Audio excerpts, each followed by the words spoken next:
안녕하세요. 우리가 또 제가 까먹었습니다. 멘토를 한번 바꾸니까 여러분 자꾸 제가 헷갈리죠. 정말 짧은 멘토조차도 이렇게 말하기가 힘듭니다, 그죠? 근데 정말 많은 내용을 우리가 공부하기가 그렇게 쉽지가 않죠. 그래서 다시 한번 멘토를 해보면요. 아는 재미도 있고, 그 다음에 또 뭐죠? 아는 재미도 있고, 그 다음에 골라듣는 재미도 있는 자신만만 적용기술사 강사 김은숙입니다. 이렇게 참 멘트가 잘 안 돼요, 그죠? 자, 오늘 교통 온전화에 관한 온정화, 그죠? 온정화의 개념과 우리가 기법입니다. 우리 온정화라는 단어는 많이 들어봤어요. 그래서 우리 개념도 잘 아실 거고요. 기법도 잘 아실 것입니다. 그죠? 자, 그래서 우리가 어차피 개념을 적어냈어요. 여기 밑에 쭉 적혀 있습니다. 그래서 이제 다음의 순서로 여러분들이 정리를 하시라라고 적혀 있고요. 그래서 뭐 온정화 개념을 적어라 했으니까 당연히 우리가 답을 쓸 때는 개념부터 나와야 되겠죠. 그죠? 당연히 개념을 적어라 했기 때문에 우리가 교통원정화의 개념이 나와야 됩니다. 그 다음에 또 우리가 기법 들어가기 전에요. 기법 들어가기 전에는 기법의 종류가 들어와야 되겠죠. 기법의 종류가 어떤 종류가 있느냐라고 하고 난 다음에 그 다음에 이제 기법의 어떤 아니면 기법의 유형, 그죠? 기법의 유형을 적고 그 다음에 기법의 어떤 종류 그 기법 이미 기법을 적어냈기 때문에 기법의 종류나 유형을 적었으면 이미 답은 끝났어요. 그죠? 자, 그러면 이건 논술이죠. 그렇기 때문에 이제 기법 어떤 사례를 우리가 적을 필요가 있겠죠.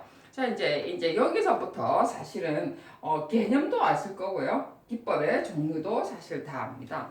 자, 그런데 이제 여러분들이 답이 이제부터 막히기 시작하는 거예요. 실제로는 왜냐하면 여기서부터 앞에 우리가 전통 적용 같은 경우에 어떤 그 식물의 종류, 열종, 요소과 의미를 적어라 할 때는 3번, 2번 그 식물과 그 다음에 의미에 할 때는 1, 2번의 어떤 기반이 여러분들의 문제였다면 이번에는 교수님이 묻고자 하는 게 개념이 기본적으로 1번이 나오고 그 다음에 기법을 바로 나올 수밖에 없어요.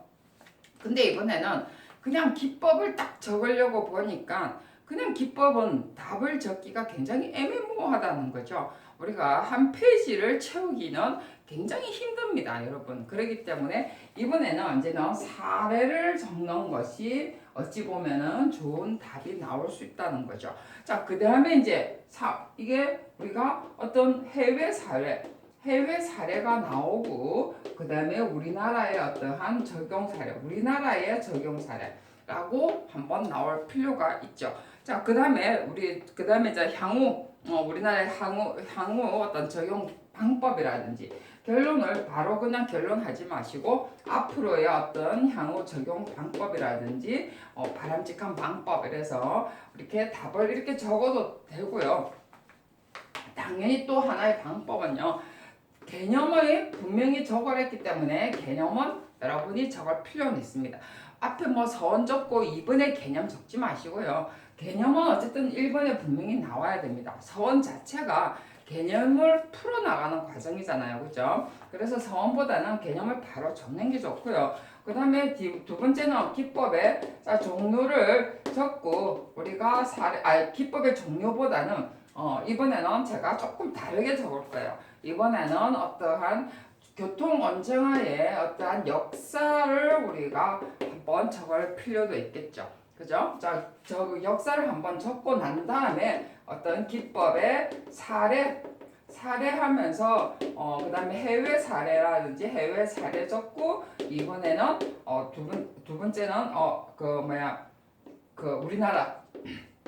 우리나라 사례 적고 그 다음에 네 번째는 말 그대로 우리나라 뭐 적용법 우리나라 사례 적고 난 다음에 뭐 적용을 할 때 어떤 뭐 방법이라든지 바람직한 방법이라든지 아니면은 설계 방법이라든지 그죠? 설계의 어떤 세부 방법 이렇게 적고 그 다음에 마지막에 우리가 늘 논문에 어떠한 결론으로 내려셔도 됩니다. 자, 우리가 어차피 1번에 우리가 서원이라는 타이틀 대신에 개념을 썼다고 그랬죠. 그죠? 자, 어차피 개념 1번에는 우리가 서원에는 점수가 조금 낮다면 개념은 교수가 묻는 거기 때문에 점수가 바로 들어오는 방법입니다.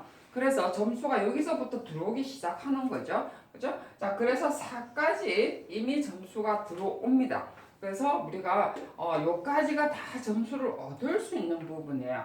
그래서 결론은 내가 마무리하는 과정이기 때문에 제가 항상 이야기지만 우리가 처음 공부하시는 분들은 결론을 내주시는 것이 타당하고요. 그 다음에 조금 더 공부해 보면 실제로 결론이 내리는 것보다는 어떤 향후 적용되는 방법도 하나의 결론의 하나의 방법입니다. 그래서 우리가 어떤 패턴을 두 가지 패턴을 우리가 만들든지 세 가지 패턴을 만들어서 어떤 이런 적용의 방법 이런 문제가 나왔을 때는 향후 바람직한 어떤 적용 방법을 한번 내주는 것도 우리가 결론 안에는 결국은 바람직한 방법이 향후 어떠한 방향이 결론 안에 들어가거든요. 그렇기 때문에 결론으로 있는 것을 제목으로 넣어도 상관이 없습니다. 그래서 제가 이야기를 하죠. 우리가 논술에 쓰는 방향은요 여러 가지가 있습니다. 꼭 뭐 서원과 결론이라는 타이틀의 단어 자체를 쓸 필요는 없다는 거죠. 그렇지만 이런 단어를 적지는 않지만 서원과 결론이라는 타이틀은 단어 정말에서 이런 단어 자체는 안 적어도 이런 의미를 내포하는 문장은 있다는 거죠. 그죠? 그래서 여러분들이 무엇을 적어도 상관은 없지만 어차피 서원이라는 것이 개념이고요. 그 다음에 결론이라는 것이 향후 방향이라는 것도 하나의 결론이죠.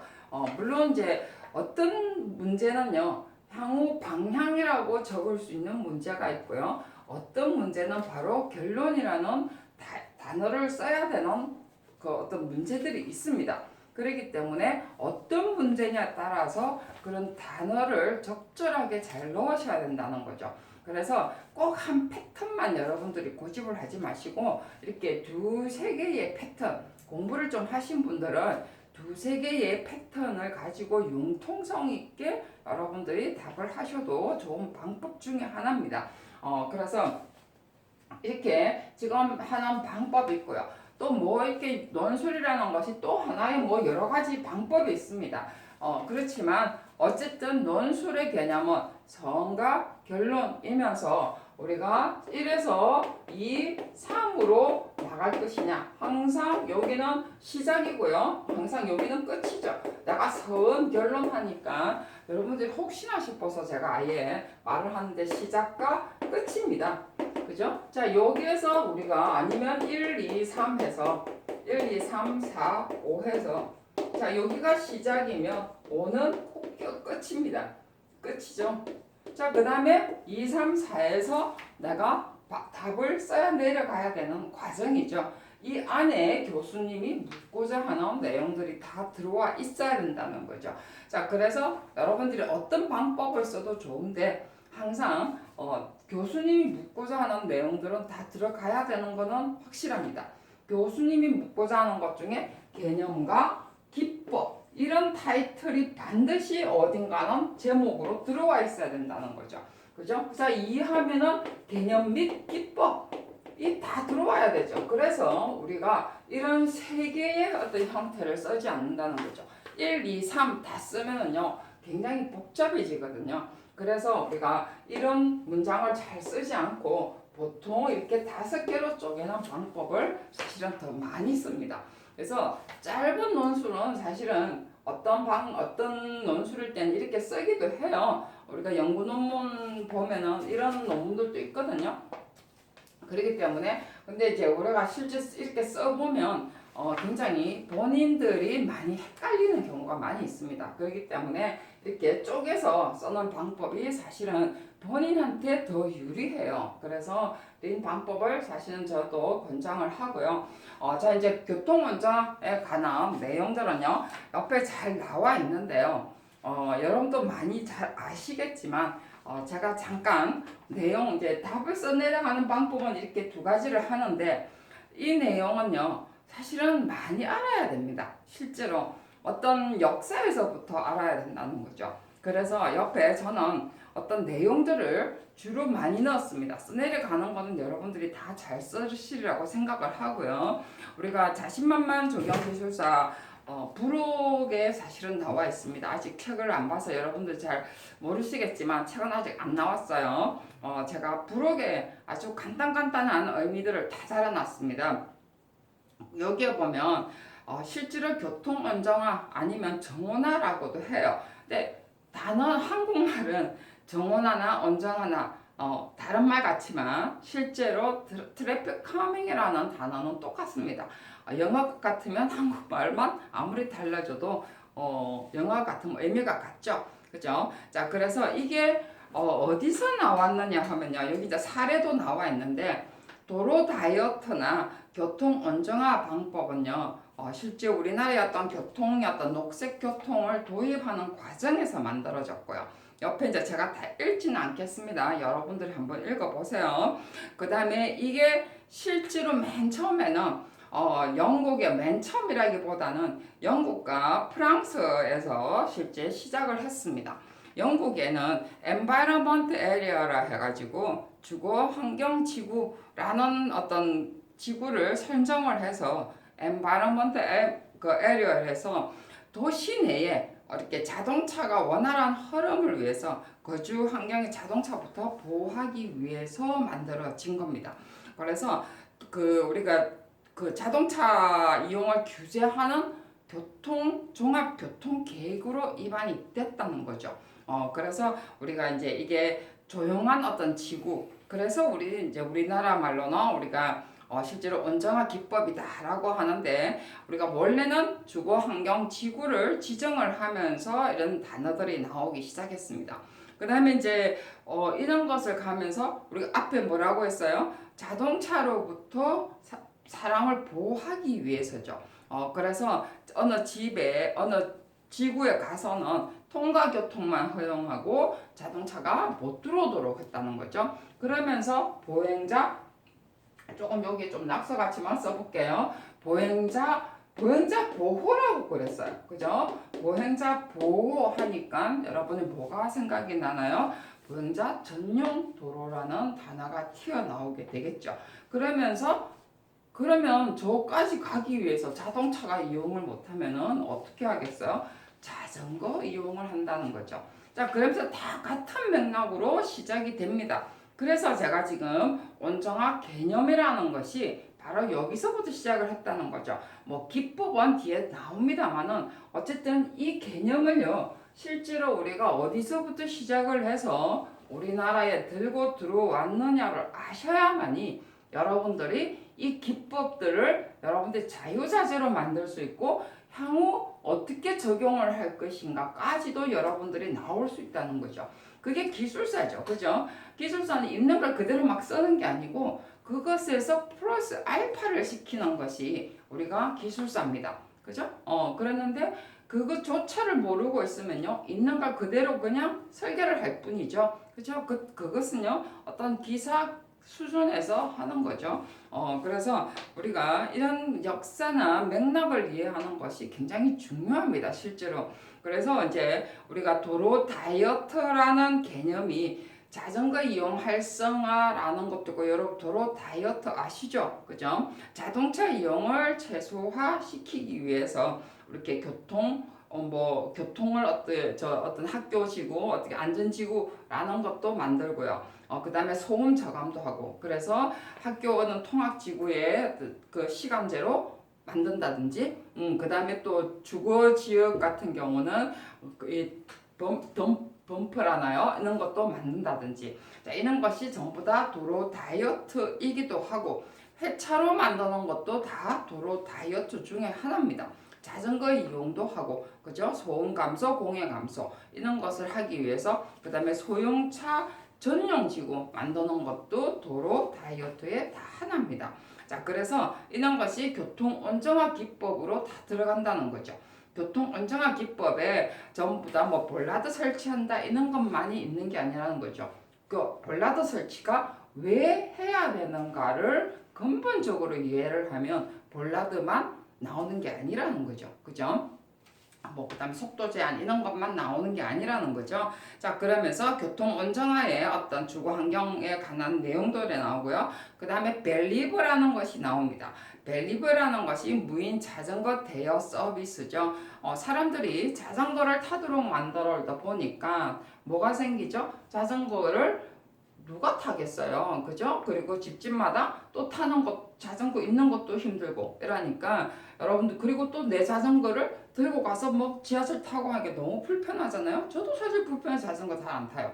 그러니까 요즘은 무인 대여뿐만이 아니라 여러분 아무 때서나 타서 어디 가더라도 그곳에서 또 놔두고 또 옮기고 그렇게 해도 되는 거죠. 그래서 우리가 무인 대여 서비스가 프랑스에서 마련됐습니다. 자, 그 다음에 우리가 또 하나에 나오는 것이 우리가 네덜란드 델프트시에서 또 만들어진 것도 있죠. 그죠? 이런 것도 우리가 전부 다 보차 공존도로 해가지고 운네프라고 하죠. 그죠? 자, 보차 공존도로 우리나라도 있지만 조금 의미가 틀려요. 그래서 보차 공존도로는 사람과 차가 같이 다니는데, 자, 우리나라도 보차 공존도로 다닙니다. 그랬는데 사람이 우선이죠. 그죠? 자, 사람이 우선인데 이게 굉장히 재미있습니다. 우리나라하고 굉장히 다르죠. 그죠? 그래서 이런 것도 우리가 실제로 생긴 이래 이것에서부터 전 세계에서부터 다 빠져나온 거죠. 사실 우리가 벨리브 같은 경우는 그 뒤에 생겼어요. 원래는 보차 공존도도 운너프가 먼저 생겼고요.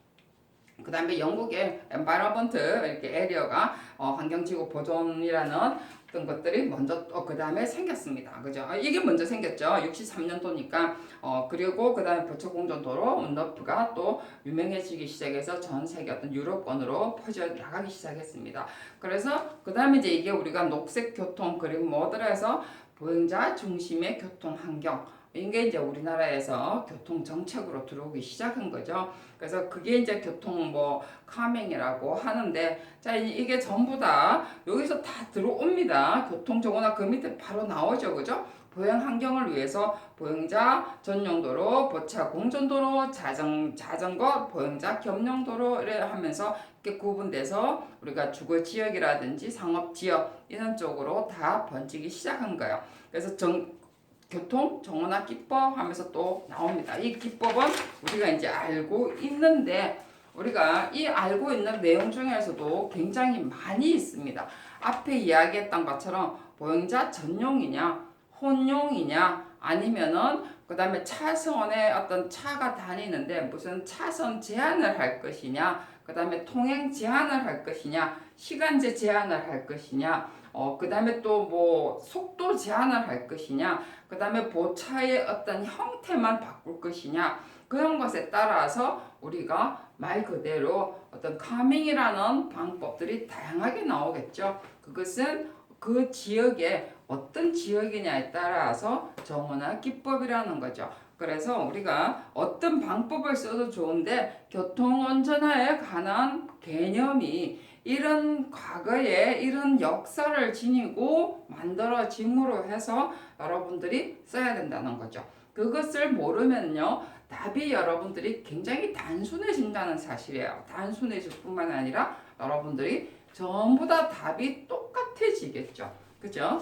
그래서 여기에 보면 교통, 혼용, 분류 방식 하면서 그 다음에 가속 방지 설치, 시설, 가속 방지터. 자, 여러분들이 알고 있는 어떤 부분들이 자, 이런 부분이겠죠. 그죠? 자, 그래서 요 두 개만 가지고 여러분들이 답을 쓰시게 되면요, 100명 쳤으면 아마 98명 정도가 거의 답이 같지 않겠나 라는 생각이 듭니다. 그래서 여러분들이 이런 내용들을 쭉 한번 보시고 다음에 우리가 정원화 개념하고 기법을 법을 다음에 똑같은 내용으로 나오진 않겠지만 그래도 우리가 지금 녹색교통이라는 개념, 지금 현재 우리나라의 교통 정책으로 나아가고 있는 향후 어떤 방법들 아니면 적용되는 법들이 무엇이 있는가 또 한 번 더 생각을 해서 공부를 하시는 것도 낫겠죠.